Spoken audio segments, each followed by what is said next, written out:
செல்லலாம். 2 கொரிந்தியர் புஸ்தகம் 5ஆம் அதிகாரம் 21ஆம் வசனத்தை நாம் வாசிக்கலாம். 2 கொரிந்தியர் 5:21.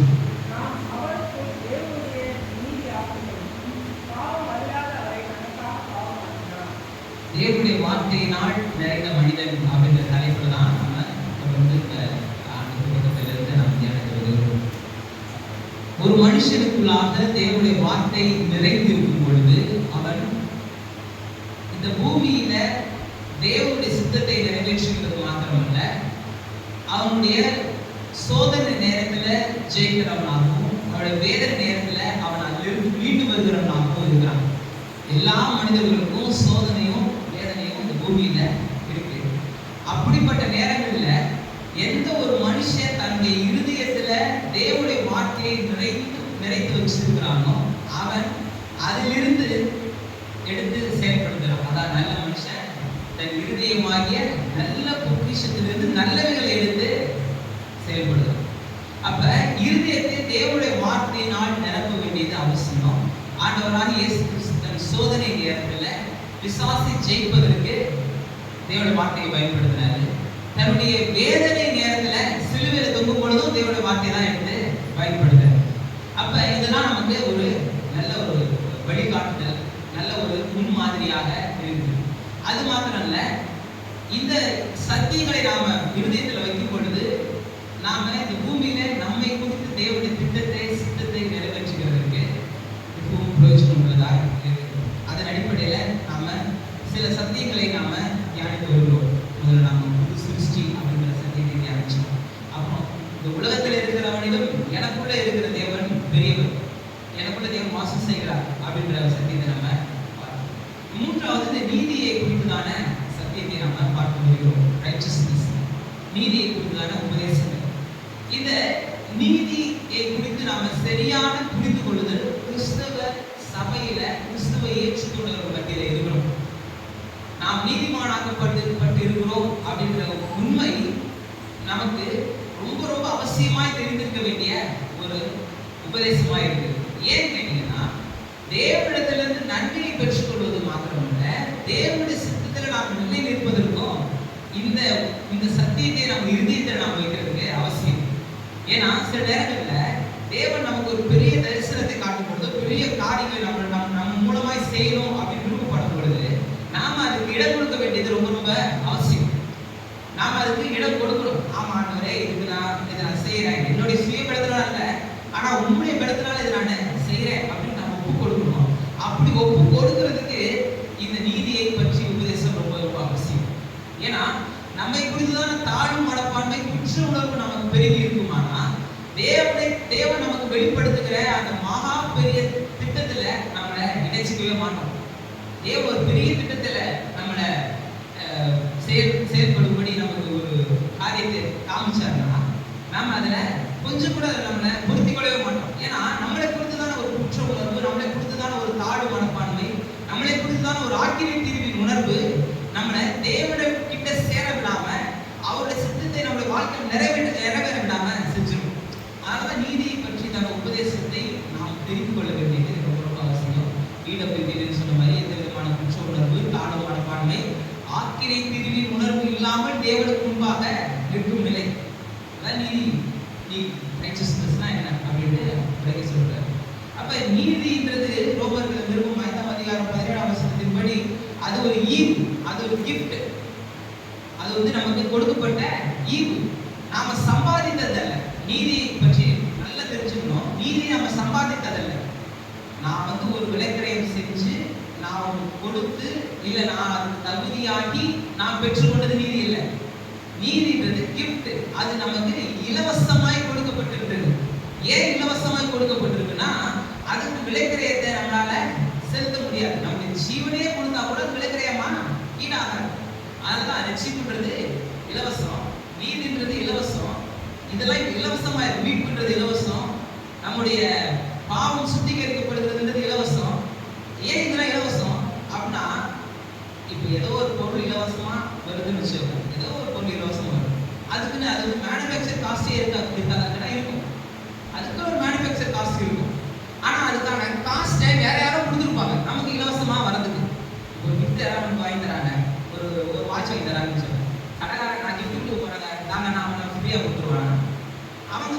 யாரோ ஒருத்தர் பே பண்ணிட்டாங்க. அது யாரோ ஒருத்தர் அதுக்கான விலைக்கிரயத்தை கொடுத்துட்டாங்க. நமக்கு இலவசமா வந்ததுனால அது முற்றுமா இலவசம் கிடையாது. அதுக்கு ஒரு விலைக்கிரயம் கொடுக்கப்பட்டிருக்கு. நம்ம ரட்சிப்புக்கு ஒரு விலைக்கிரயம் கொடுக்கப்பட்டிருக்கு. அது இலவசமா நம்ம பெற்றுக்கொள்ள முடியுமே தவிர அது வந்து மலிவானது கிடையாது. அது ஒரு இனமா கொடுக்கறது, ஏதோ ஒண்ணு இலவசமா இருக்கிறதுக்கு கொடுக்கறது கிடையாது. அதுக்கு ஒரு மிகப்பெரிய விலைக்கிரயம் செலுத்தப்பட்டிருக்கு. ஆண்டவராய் இயேசு கிறிஸ்துவின் ரத்தம் என்ற விலைக்கிரயம் அங்க செலுத்தப்பட்டிருக்கு. அப்படிப்பட்ட விலைக்கிரயம் செலுத்தப்பட்ட அந்த மீட்பை தான், அந்த நீதியை தான் நம்ம பெற்றுக்கொண்டிருக்கிறோம் இலவசமா. அதான் 5:17 சொல்லுது, ரோமர் எழுதின நிருபம் 5:17 சொல்லுது, அது ஒரு ஈவு, அது ஒரு கிஃப்ட் அப்படின்ட்டு நம்ம பார்க்கணும். ரெண்டாவது, இது வந்து ரோமர் நிருபம் 3ஆம் அதிகாரத்தின் அடிப்படையில் பார்த்தோம். எல்லாருக்கும் கிரியை செய்கிறது வித்தியாசமே இல்லை. இது ரொம்ப ரொம்ப முக்கியம். எல்லாருக்கும் கிரியை செய்யும். இது வந்து வித்தியாசம் கிடையாது. ஒருத்தருக்கு ஒரு விதமா நீதியை கொடுக்கும், இன்னொருத்தருக்கு நீதியை கொஞ்சம் கம்மியா கொடுக்கும். நீதி தேவனுக்கு முன்பாக நிற்கும், ரைட் ஸ்டாண்டிங் பிஃபோர் காட். ஒருத்தரை கொண்டு போய் தேவனுக்கு கிட்டத்தில் இருக்கணும், இன்னொருத்தரை கொஞ்சம் தூரத்தில் இருக்கணும். அப்படி கிடையாது, வித்தியாசமே இல்லை. எல்லாரும் தேவனுக்கு முன்பாக சேர முடியும், எல்லாரும் தேவனை அணுக முடியும். நான் எப்படி ஜெபித்து தேவனிடத்திலிருந்து நன்மைகளை பெற்றுக்கொள்ள முடியும் நான் விசுவாசிக்கிறேனோ, அதே போல உங்கள் இருக்கிற எல்லாருமே, நீங்க எல்லாருமே தேவனிடத்துல சென்று நன்மை பெற்றுக்கொள்ள முடியும். நம்ம ஜெபத்துக்கு பலனா கொடுக்கிறோம். எதுக்கு அப்படின்னா உங்களோடு கூட சேர்ந்து ஜெபிக்கிறதுக்கு தான். உங்களோடு கூட சேர்ந்து ஜெபிக்கிறது, உங்களுக்கு மத்தியஸ்தரா ஜெபிக்கிறது கிடையாது. உங்களுக்காக நான் வந்து நிற்கிறேன் அப்படின்னு கருத்து போயிட்டு நிற்க முடியாது. ஒருத்தர் நிற்க முடியாது.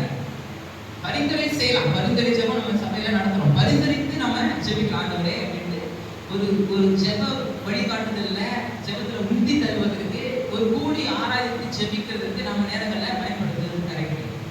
ஆனா ஒரு மனுஷனுக்காக இன்னொரு மனுஷன் உத்தரவாதம் எடுத்து ரெஸ்பான்சிபிள் எடுத்துக்க முடியாது. இதுக்கு நான் தான் ரெஸ்பான்சிபிள் அப்படி கிடையாது, எடுத்துக்க முடியாது. அது எப்படி எடுத்துக்க முடியும்? ரெஸ்பான்சிபிள் எடுத்துக்க வேண்டியது கர்த்தர். அவர்தான் மத்தியஸ்தர்.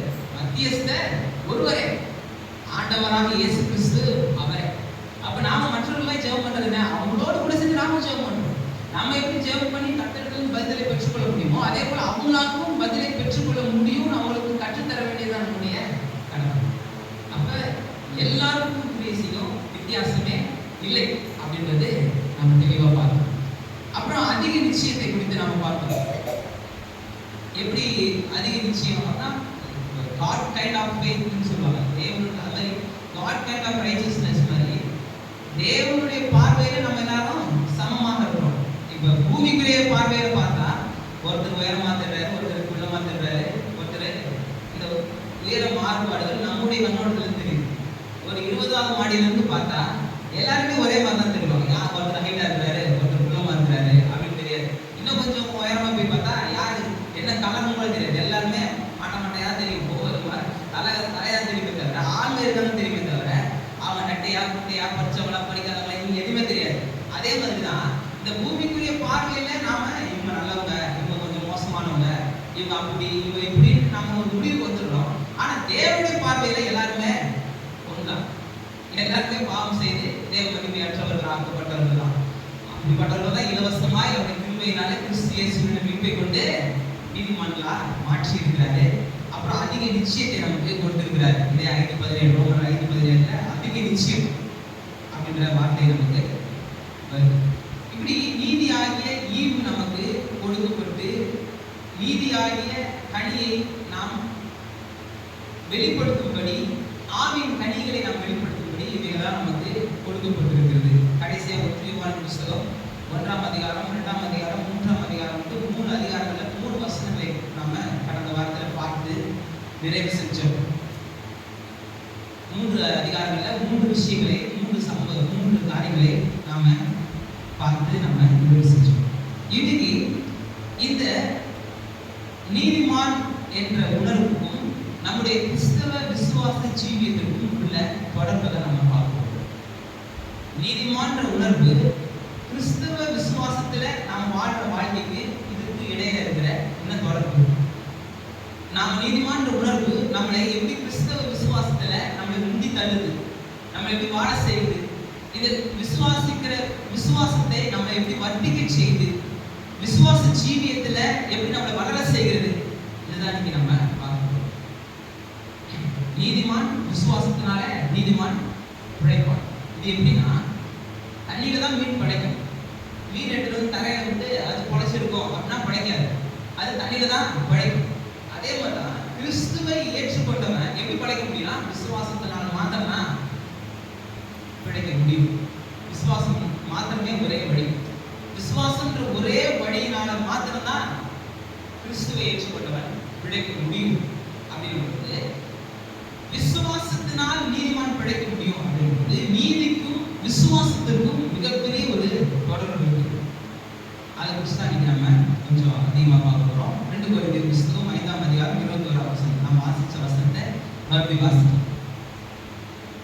2 கொரிந்தியர் 5:21.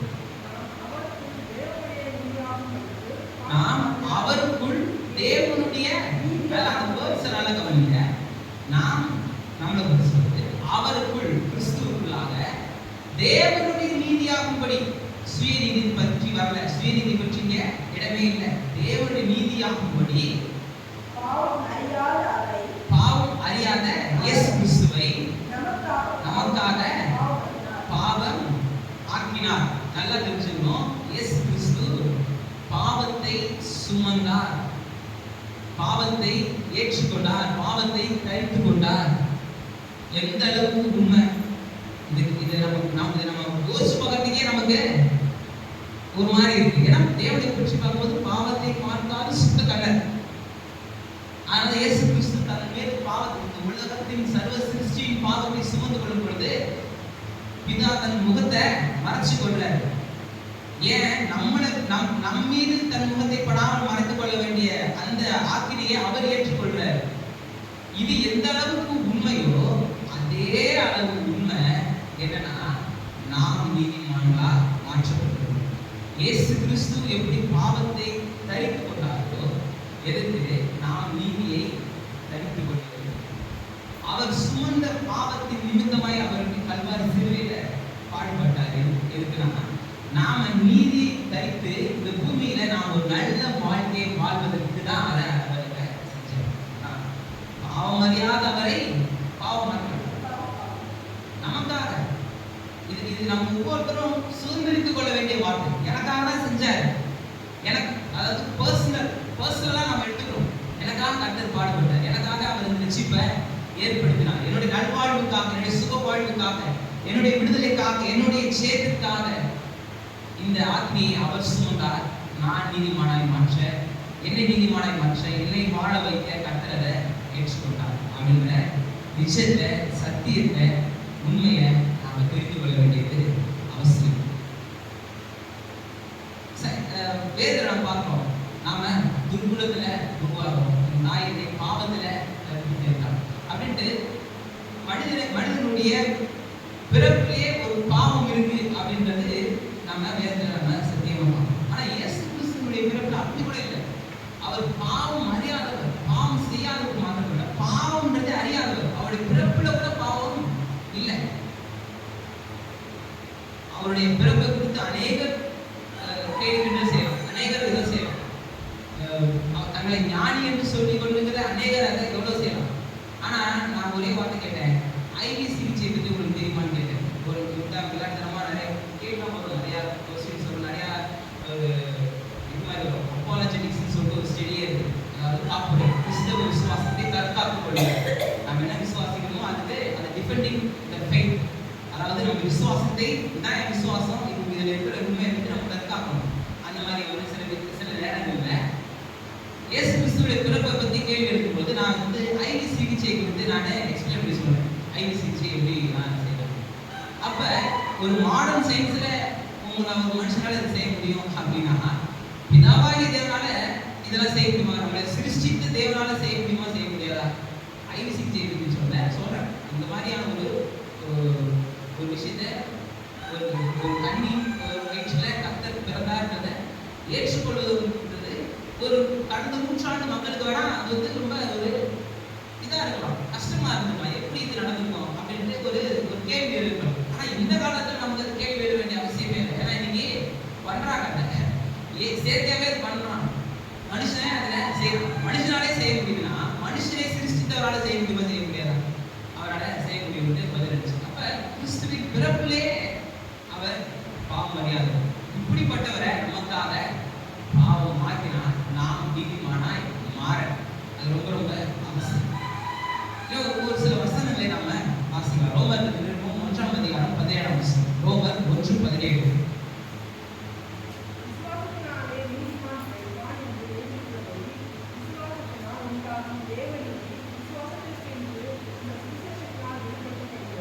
சுவிசேஷத்தினால் வெளிப்படுத்தப்பட்டிருக்கிறது. விசுவாசத்தில் உண்டாகும் தேவ நீதி விசுவாசத்திற்கு என்று சுவிசேஷத்தினால் வெளிப்படுத்தப்பட்டிருக்கு. இங்கிலீஷ்ல நிறைய டிரான்ஸ்லேஷன்ஸ் இருக்கு. இப்போ நம்ம தமிழ்லேயே நிறைய டிரான்ஸ்லேஷன்ஸ் இருக்கு. ஆனால் நம்ம மேக்ஸிமம் ஒரு டிரான்ஸ்லேஷன் தான் நம்ம யூஸ் பண்ணுறோம். இங்கிலீஷில் நிறைய டிரான்ஸ்லேஷன் இருக்கு. அதில் ஆம்பிளிஃபைடுன்னு ஒரு டிரான்ஸ்லேஷன் இருக்கு. நீங்கள் வாய்ப்பு இருந்தால் அதை புக்காக அடிப்படை இலவசமாகவே ஆம்பிளிஃபைடுன்னு ஒரு வெர்ஷன் இருக்கு. ஏதாவது ஒரு வசனம் புரியல அப்படின்னா இங்கிலீஷ் தெரியும்னா நீங்கள் அந்த ஆம்பிளிஃபைடு வெர்ஷனில் பார்த்தீங்கன்னா அதை விரிவாக்கி சொல்லுவாங்க. அதை ஒரு எக்ஸ்பிளைன் பண்ணி அதை சொல்லுவாங்க. ஒரு பிரசனம் மாதிரி ஒவ்வொரு வசனத்தையும் ஒரு பிரசனம் மாதிரி சொல்லியிருப்பாங்க. அதை வாசிங்கனாலே நம்ம சில விஷயங்கள் நல்லா தெரிஞ்சுக்கணும். அதில் வாசிக்கும் பொழுது அவங்க ரெண்டு விஷயத்த இந்த வசனத்தை குறித்து அவங்க எழுதிருக்காங்க. என்னன்னு பார்த்தீங்கன்னா, நமக்கு அருளப்பட்ட, நான் அப்படியே தமிழ் டிரான்ஸ்லேட் பண்ணிட்டேன், அதை அப்படியே நான் உங்களுக்கு சொல்றேன். நமக்கு அருளப்பட்ட தேவ நீதி நாம் கிறிஸ்துவை விசுவாசிப்பதனால் அருளப்படுகிறது. தேவ நீதியை நமக்கு கொடுக்கப்பட்டிருக்குன்னா அது எப்படி கொடுக்கப்பட்டிருக்கு? கிறிஸ்துவை விசுவாசிப்பதனால் நமக்கு அது கொடுக்கப்பட்டிருக்கு. இயேசு கிறிஸ்து எனக்காக என்ன செய்தார் என்ற உண்மையை நான் விசுவாசிக்கிறேன். அந்த நன்மையை நான் பெற்றுக்கொள்றேன். இதுதான், அதாவது அவர் விசுவாசிப்பதனால் நமக்கு அருளப்படுகிறது. இரண்டாவது, நமக்கு அருளப்பட்ட இந்த தேவ நீதி நம்முடைய விசுவாச வாழ்வை நம்மளுக்கு வளரச் செய்கிறது. அதாவது ஒன்று, இயேசு கிறிஸ்துவை விசுவாசிப்பதனால நமக்கு தேவ நீதி தரப்படுது. இரண்டாவது, நம்முடைய விசுவாச வாழ்க்கையில நாம வளர்கிறதுக்கு இந்த நீதி நமக்கு அவர் விசுவாசிக்கிறதுனால நமக்கு நீதி வருது. இரண்டாவது, இந்த விசுவாசத்துல வளர்கிறதுக்கு இந்த நீதி நமக்கு உதவி செய்யுது. அப்ப நீதி ரெண்டு விதத்துல நமக்கு உதவி செய்யுது. ஒண்ணு, கிறிஸ்துவை விசுவாசிப்பதனால் வருது. இரண்டாவது, விசுவாசத்துல வளர்கிறதுக்கு நமக்கு உதவுது. அதான் வசனம் சொல்லுது. இப்ப இந்த ஒரு கான்செப்டை மைண்ட்ல வச்சுட்டு இந்த வசனத்தை வாசிக்க, விசுவாசத்தினால் நீதிமான் பிழைப்பான் என்று எழுதியிருக்கிறபடி, இது ஆல்ரெடி ரிட்டன், ஆல்ரெடி சொல்லப்பட்டிருக்கு. இது ஆல்ரெடி பழைய பாட்டியே எழுதப்பட்டிருக்கு. எழுதியிருக்கபடி விசுவாசத்தினால் உண்டாகும் தேவ நீதி விசுவாசத்திற்கு என்று அந்த சுவிசேஷத்தினால், சுவிசேஷம் என்ன? இயேசு கிறிஸ்து யாரு, அவர் ஏன் பிறந்தாரு, அவர் என்ன செஞ்சாரு, நமக்காக இயேசு மரிச்சாரு, மூன்றாம் நாள் உயிரோடு இருந்தாரு, உயிரோடு எழுந்தவர் நமக்கு என்ன வாக்குறுதி இருக்கிறாரு, வாக்குறுதிப்பட்ட பரிசுத்த ஆவியை நமக்கு எப்படி நமக்கு கொடுத்திருக்கிறாரு. இன்றைக்கு அவர் மூலமாய், அவர் ரத்தத்தின் மூலமாய், அவர் நாமத்தின் மூலமாய், அவர் நமக்கு அருள் பரிசுத்த ஆவியின் மூலமாய் நம்மளால் எப்படிப்பட்ட ஒரு ஜீவியத்தை வாழ முடியும் அறிவிக்கிறது தான் சுவிசேஷம். இந்த சுவிசேஷத்தினால் அப்ப இந்த நீதி உணர்வுங்கிறது, நாம் தேவனுடைய பிள்ளைகள், அவருடைய நன்மைக்கு நான் பாத்திரன், நான் அவருடைய பிள்ளை, அவர் எனக்கு ஏற்படுத்தின நன்மைக்கு நான் பாத்திரன், எனக்கு என்ன அதிகாரம் இருக்கு, எனக்கு என்ன வல்லமை இருக்கு, எனக்கு எல்லா விதமான ஒரு ஆற்றலோடு தேவனுடைய பலத்தோடு என்னால வாழ முடியும் அப்படின்ற ஒரு பெரிய நம்பிக்கையை கொடுக்கிறது தான் நீதி உணர்வு. நீதி உணர்வுன்றது சாதாரணமானது கிடையாது. நீதி உணர்வுன்றது ஏதோ ஒரு மேம்போக்கானது கிடையாது. அது நம்ம ஒவ்வொருத்தருக்கும் தேவையானது. இது நம்ம சுய பெருமைக்கானது கிடையாது. நான் மறுபடியும் சொல்றேன், அதான் ஃபர்ஸ்ட் பிரசங்கத்துல தெளிவா சொல்லிட்டேன். நீதி உணர்வுன்றது அந்த ஒரு லூக்கா 18ஆம் அதிகாரத்துல வாசிக்கிறோம்ல, அந்த பரிசேயன் போய் ஜெபம் பண்றால, அது மாதிரியான உணர்வு கிடையாது. எனக்கு எல்லாம் தெரியும், நான் வந்து அப்படி இப்படி நான் எல்லாத்தையும் செய்யறேன், நான் உபவாசம் பண்றேன், நான் ரொம்ப ஒழுக்கமா நடந்துக்கிறேன், அப்படிப்பட்ட உணர்வு நீதி உணர்வு கிடையாது. நான் தகுதி இல்லாதவரே, ஆனா நீங்க என்னை தகுதி ஆக்கியிருக்கீங்க, என்னை தகுதிப்படுத்திருக்கீங்க, என்னை நீதிமானம் மாற்றி இருக்கீங்க. கர்த்தர் நம்மை நீதிமானம் மாற்றி இருக்கிறார் என்ற சத்தியத்தை வேதம் நமக்கு போதிக்கும் பொழுது அதை ஏற்றுக்காம இருக்கிறது தான் பாவம். புரியுதா? பரிசுத்தரா இருக்கீங்க, நீ நீதிமானா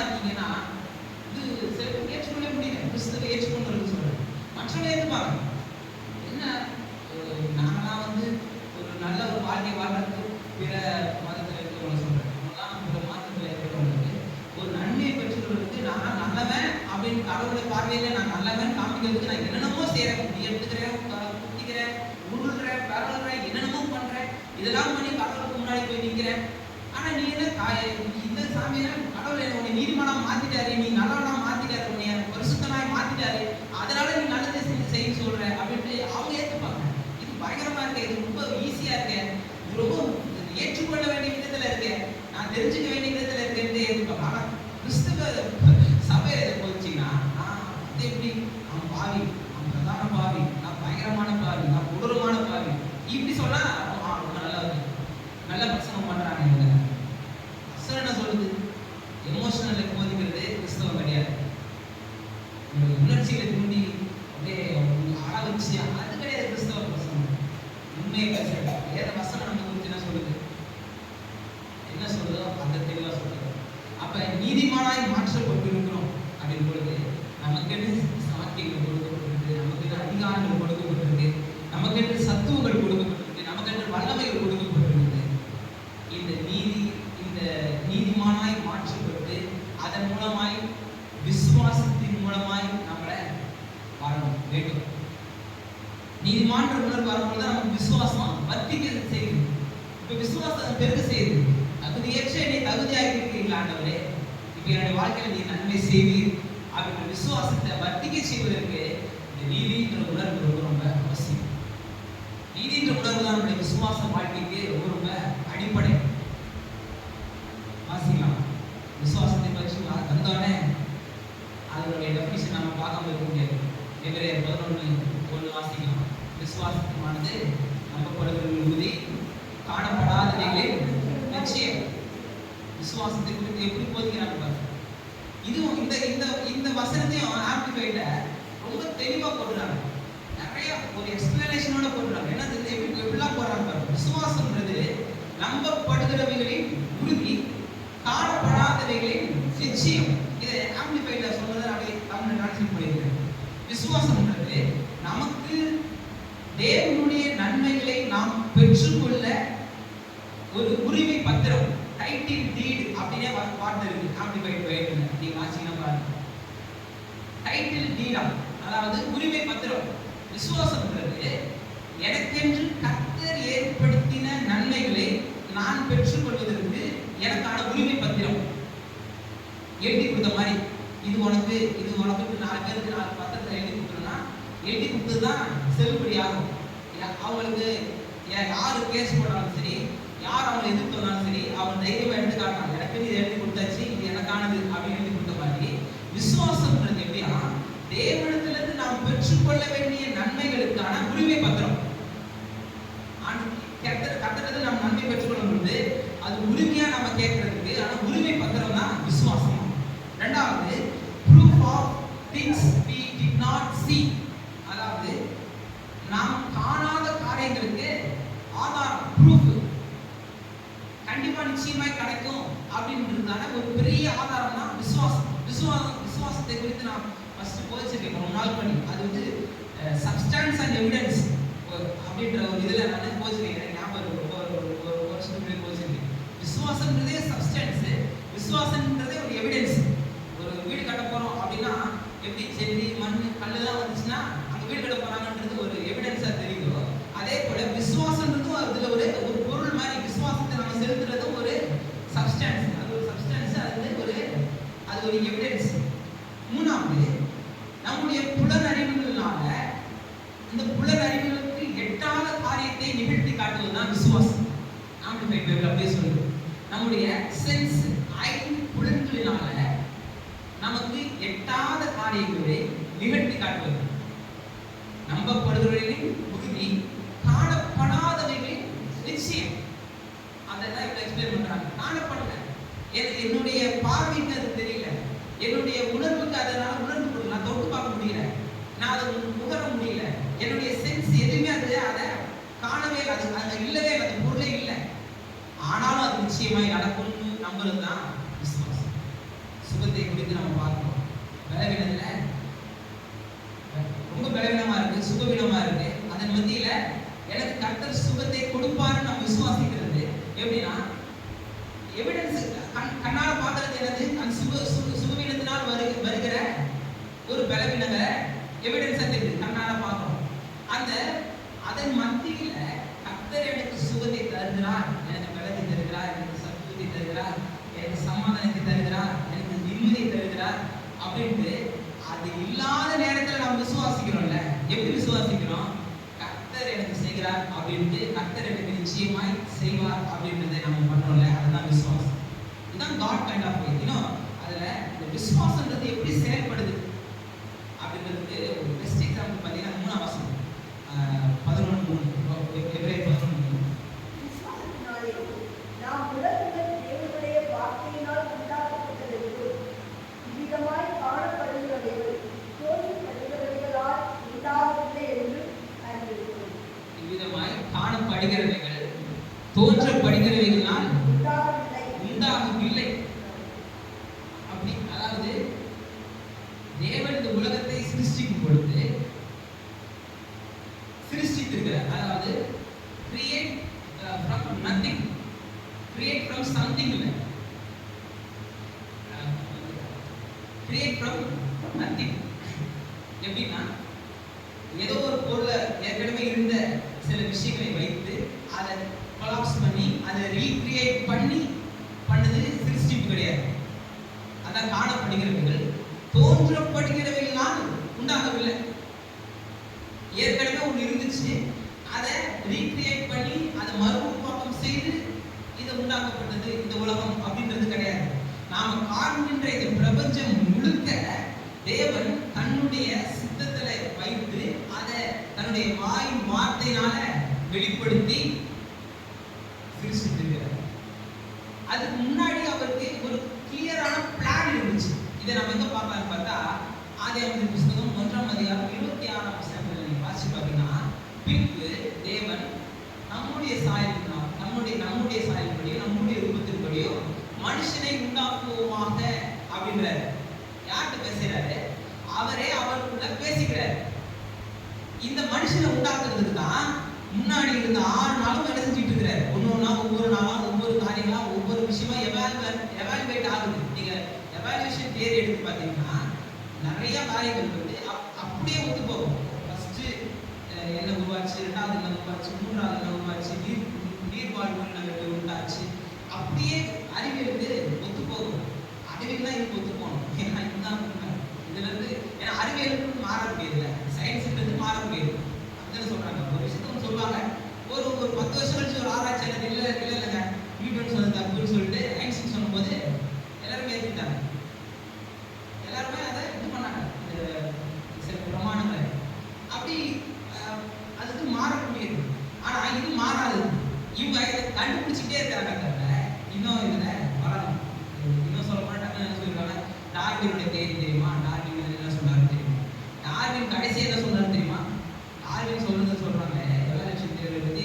டார்வின் வந்து பிறந்தது மனுஷன் சொல்றாங்க. இதே டார்வின் தன்னுடைய வாழ்நாள் கடைசியில் அவர் எழுதிக்கிற புக்கை பத்தி யாருக்கு தெரியும்? எந்த அறிவியல் போதிக்குது? அறிவியல்லாம் எல்லாத்தையும் தானே போதிக்கணும். அதை சொல்றாரு. அவருடைய இளமை காலத்துல அவர் போதிச்சது சொல்றாங்க. அவருடைய முதிர்ச்சியான காலத்துல அவருடைய கடைசி அவர் எழுதுற புக் என்ன சொல்லிருக்காரு? நான் சொன்னது தப்புன்னு தான் இருக்கிறேன். வேணா இந்த எவிடன்ஸ் இருக்கு, பிடிஎஃப் இருக்கு, வேணா வாசிச்சு பாருங்க. இல்ல எவாலுவேஷன் தியரி குறித்து என்னுடைய பார்வை ரொம்ப தப்பா இருக்கு. நான் அதாவது மனுஷனை வந்து மிருகத்தோட நான் ஒப்பிட்டது வந்து ரொம்ப ரொம்ப தப்பு. மிருகங்கள் எவாலுவேட் ஆன மாதிரி மனுஷனுடைய எவாலுவேஷன் கிடையாது. இது வந்து யூனிக்கானது, இது வந்து தனித்துவமானது அப்படின்ட்டு இந்த டார்வினே எழுதிக்கிறார். அதை பத்தி இன்னைக்கு யாரும் பேச மாட்டாங்க. எது ஒரு கான்ட்ராஸ்ட் ஏற்படுத்துதோ, எது வந்து ஒரு பெரிய ஒரு தாக்கத்தை ஏற்படுத்துதோ, ஒரு கவரக்கூடியதோ அதுதான் பேசுவாங்க தவிர எது உண்மையோ அதை பத்தி பேசிக்கவே மாட்டாங்க. விசுவாசம்ன்றது தேவன் எப்படி படைச்சாரா, தனக்குள்ள ஒரு சித்தத்தை வச்சுட்டாரு, தனக்குள்ள ஒரு தீர்மானத்தை வச்சுட்டாரு, தனக்குள்ள ஒரு இப்படிதான் இருக்கணும்ன்ற ஒரு எண்ணத்தை வச்சுட்டு இப்ப தன் வாயின் வார்த்தையினால சொல்ற உலகங்கள் தேவனுடைய வார்த்தையினால உண்டாக்கப்பட்டது.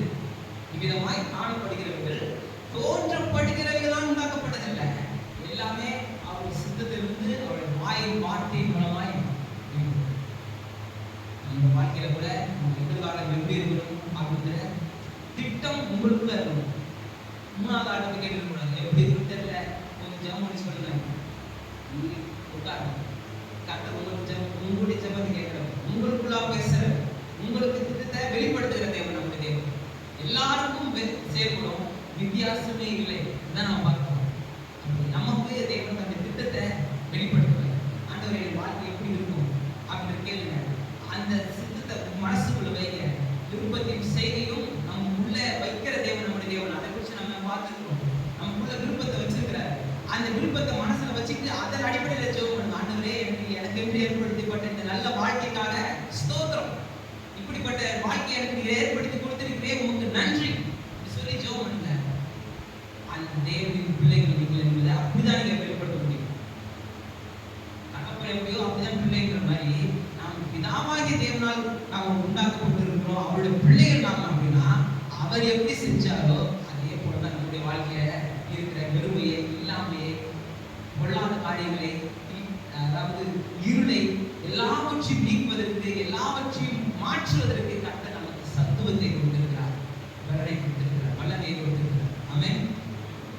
இன்னும் நிறைய வசனங்கள் அப்படியே பார்த்தீங்கன்னா ஒவ்வொன்றா அப்படியே அந்த ஆம்பிஃபைட் வெர்ஷன்ஸ்ல வாசிக்கும் பொழுது பெரிய காரியங்களை நம்ம வந்து வெளிப்படுத்திக்கிட்டே வருவோம். ரோமர்கள் 10ஆம் அதிகாரம் 6ஆம் வசனத்திலிருந்து அப்படி வாசிச்சீங்கன்னா ரோமர் 10:6-10 வரைக்கும்.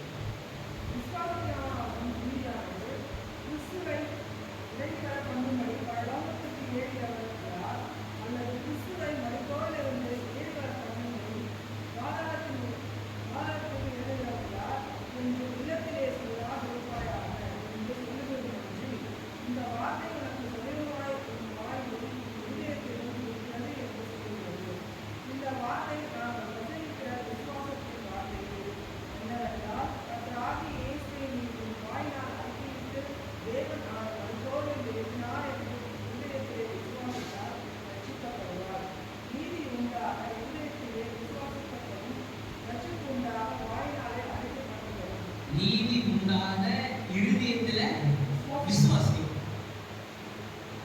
நீதிக்கும் விசுவாசத்துக்கும் மிகப்பெரிய தொடர்பு இருக்கு.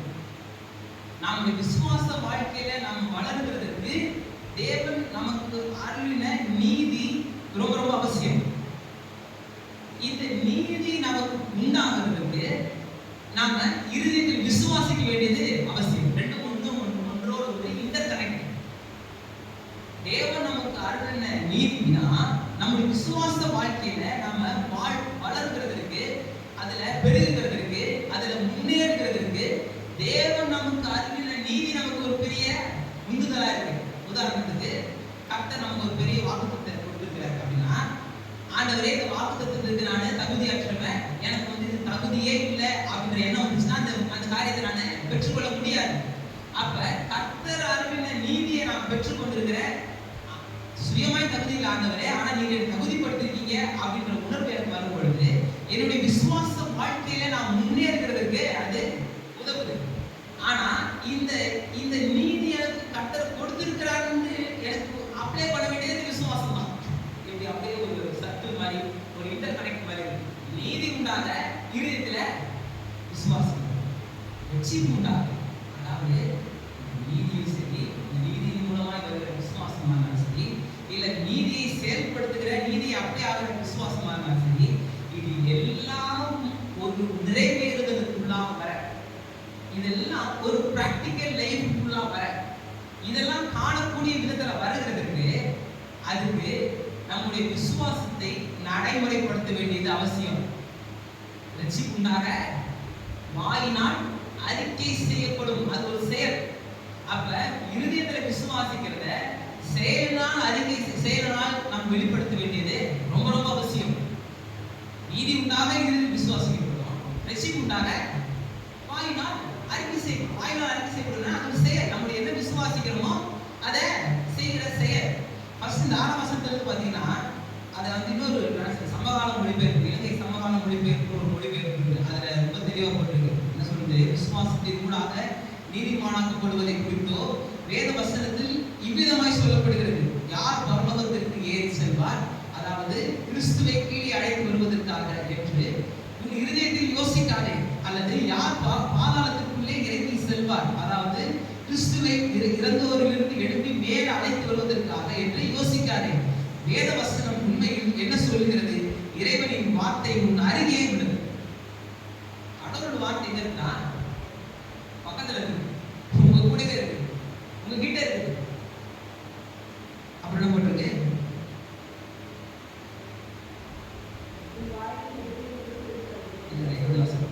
வார்த்தை அருகே உள்ளது, அது உன் வாயிலும் உன் இருதயத்திலும் இருக்கிறது. எங்க இருக்குன்னா வாயிலும் இருதயத்திலும் இருக்கிறது என்கிறது. அந்த விசுவாசத்தின் வார்த்தையை தான் நாங்கள் பிரசங்கிக்கிறோம்.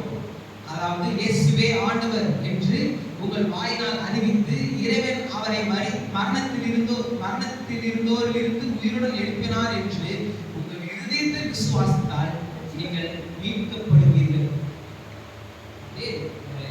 சில விஷயங்களை நம்ம சில டிரான்ஸ்லேஷன் வாசிக்கும் போது நமக்கு புரியுது.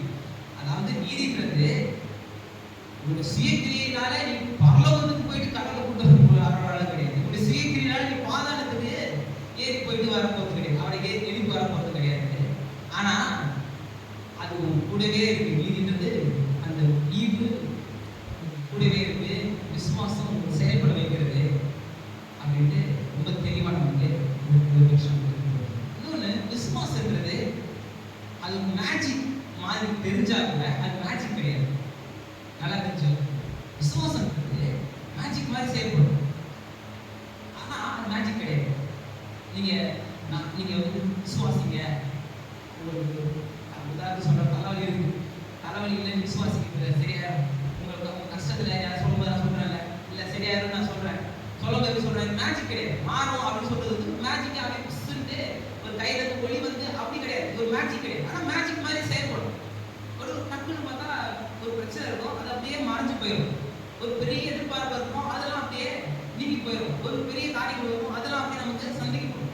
மேஜிக் மாதிரி செயல்படுகிறது. ஆனா மேஜிக் கிடையாது. உதாரணத்துக்கு நம்ம சுவிட்ச் போடுறோம், உடனே லைட் எரியும். இது மேஜிக் மாதிரி. நான் கூட ஏமாத்துறேன் விஷயம். அது பொறுத்த வரைக்கும் அது பெரிய மேஜிக் செய்யறேன்னு நினைச்சிருக்கோம். சுவிட்ச் போட லைட் இருந்து அது ஆன் பார்க்கணும். கையில ஏதோ பயங்கரமா பவர் வச்சிருக்கிறாங்க. சுவிட்ச் போட லைட் எரியும். உடனே அதுக்கு ஒரு பெரிய ஆச்சரியமா இருக்கும். அதே மாதிரி விசுவாசம் சொன்னா நடந்தோம்னா பெரிய மேஜிக் நினைச்சிருக்கோம். ஆனா சுவிட்ச் போட்டோ லைட் எரியுது அப்படின்னா இடையில ஒரு வேலை நடந்திருக்கு. எலக்ட்ரிஷியன் வந்து அதுக்கு லைனை கொடுத்து ஈபில லைனை கொடுத்து அதை எல்லாம் செட்டப் பண்ணி வச்சதுக்கு அப்புறம் இப்ப நம்ம சுவிட்ச் போட்டோம்னா இதுதான் விசுவாசம். விசுவாசன்றது அது ஏதோ ஒரு மூட நம்பிக்கையோ இப்படியே நினைச்சு இந்த மோட்டிவேஷனல் ஸ்பீக்கர்ஸ் இன்னைக்கு நிறைய பேர் இருக்காங்க. இந்த ஐடி கம்பெனிஸ் இருக்கிறதுனால அவங்களை கொஞ்சம் முந்தி தருவதற்கு மோட்டிவேஷனல் ஸ்பீக்கர்ஸ். நீங்க வந்து கால் வலிக்குது, உங்க இடுப்பு வலிக்குது, நீங்க இடுப்பு வலிக்கிறேன்னு நினைச்சுக்கோங்க, கால் வலிக்கிறேன்னு நினைச்சுக்கோங்க, அப்படி நினைச்சுக்கோங்க, இப்படி நினைச்சுக்கோங்க. அப்படி போதிக்கிறது கிடையாது. அப்படி ஒரு மோட்டிவேஷனல் ஸ்பீக்கர் மாதிரி கிடையாது. இது மோட்டிவேஷனல் பண்றது கிடையாது. இது வந்து வேற. இதுக்கு ஒரு எவிடன்ஸ் இருக்கு.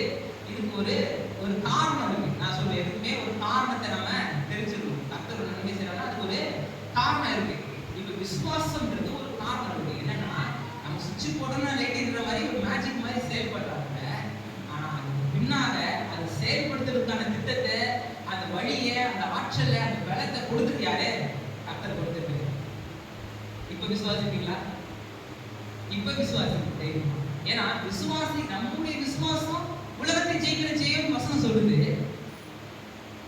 நம்ம விசுவாசம் உலகத்தை ஜெயிக்கிற ஜெயம் தான். ஆனா பெரிய இது கிடையாது, பெரிய ஒரு விஷயம் கிடையாது. ஏன்னா நான் விசுவாசிக்கிறது கர்த்தரை விசுவாசிக்கிறேன். நான் கர்த்தரை விசுவாசிக்கிறதுனால அவருடைய ஆற்றல், அவருடைய வல்லமை நான் எதை நான் எதிர்பார்க்கணும் அதை செயல்பட